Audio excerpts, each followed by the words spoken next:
War. War never changes. Or does it? The war has changed. Did it? The answer is no. Unless it is yes. No, of course it is. Is war. Yes. No. Yes? Whoa. Slow down. Let me help you out. War changes. Big time. This is Vortex. And today, I'm excited to talk to you about the many changes that are coming with the arrival of Monolith.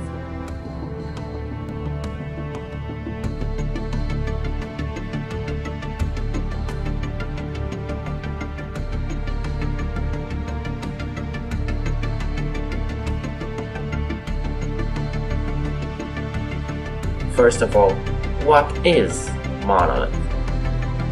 Why was it created? The goal is simple: to address all the feedback coming from the players over the past year and finally achieve the vision of the development team. Epic Games created Paragon in the hopes of making a game that combines the strategy of a competitive MOBA with the visceral gameplay they've been known for in Unreal Tournament and Gears of War. And unfortunately, Legacy was unable to bring to life this vision. Now, don't get me wrong, I love Legacy, but due to the map's large size, travel mode was needed, which in turn made rotations far less risky than they should be, while engaging and disengaging was way too easy. Monolith is the map that Epic hopes will finally help them achieve their vision. But one map can't change Paragon on its own. The strategic part of the design philosophy is achieved by the way the map was set up. More on that in previous videos.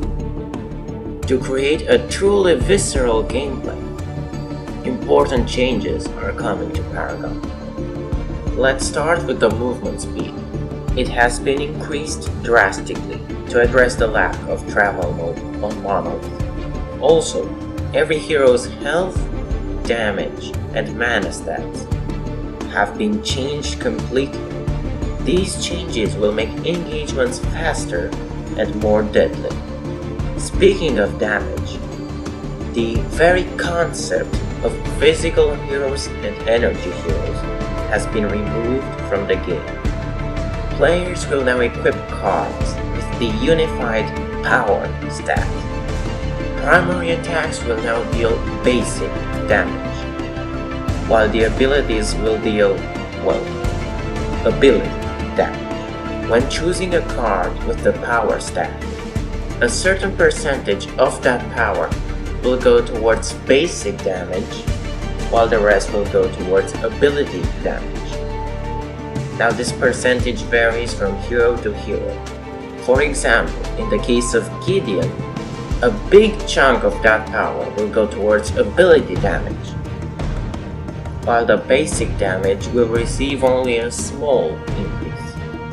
But when buying power as Murdoch, for example, more of the damage will go towards basic. Now I know I said the word ability many times throughout the last minute, but you're gonna have to bear with me because I'm gonna use it 1,000 more times. Remember the whole make engagements faster philosophy? Cooldowns have been drastically reduced. For example, Gadget's Sticky Mine had a 15-second cooldown, but now it has only an 8-second cooldown. Now, to make sure the game is balanced, the cooldown reduction stat will become a rare sight. It will be reserved for the fully upgraded card effects and maybe for unique passives. Now there will also be big nerfs to mana across the board to balance the usage of abilities. Now here's an example. of how the patch notes will look just for Greystone's Reforged ability. Damage type adjusted from physical to ability. Enemies damaged by Reforged are no longer knocked up and stunned. When Greystone dies, all enemies around him are slowed. The slow is more powerful the closer they are to the place he died. Reforged no longer puts Make Way and Assault the Gates on an additional 5-second cooldown, and the cooldown was reduced from 240, 180, and 120 to 180, 130, and 80. If you thought Greystone doesn't die enough, he'll die even less on Monolith. And boy will I have once again something to talk about in my up-to-date series. The patch notes are gonna be so long. In the past, in-game, heroes were put in one of 3 categories: Caster, Fighter, and Ranger. Now, all that is about to change. Now, each character will be described using hero traits. Each hero has a series of traits presented in the order of how relevant they are. For example, a Marauder specializes in acquiring card power, basically a fancy term for carry. Wild heroes excel in the jungle, though it doesn't mean that a hero that doesn't have the wild trait can't be used in the jungle. Here are Gideon's traits: Burst, Assassin, Elusive, and Sieger. The first 2 are self-explanatory. He is elusive thanks to his Torn Space ability. The Sieger trait, well, I'm not sure exactly what it refers to. I hope we're gonna have a dictionary in game for some of these things, because really some traits are straightforward, whereas others not so much. Another set of big changes is coming to the wards. Now the wards will be subject to the same line of sight restrictions as the heroes, which means that warding should be done in a more thoughtful manner. Now, because on Monolith there won't be any shadow paths, it means it will be harder to see. It means it will be harder to find the enemy wards. Lack of shadow pads, you say? Protocol 10? Never heard of it. It will be replaced with fog walls. They are literally walls which obscure your sight, and it's impossible to see anything through them. Their goal is to achieve breaking of line of sight much more efficiently than shadow pads ever did.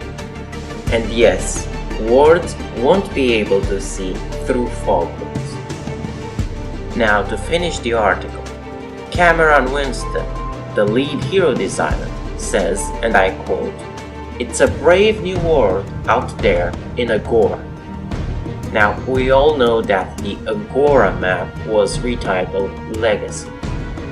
Does this mean that both Monolith and Legacy are on a planet called Agora? It will probably take a while to find out.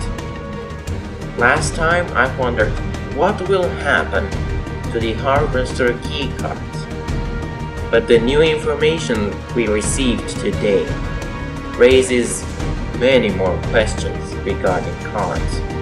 Cooldown reduction is almost extinct. Damage is now unified into power.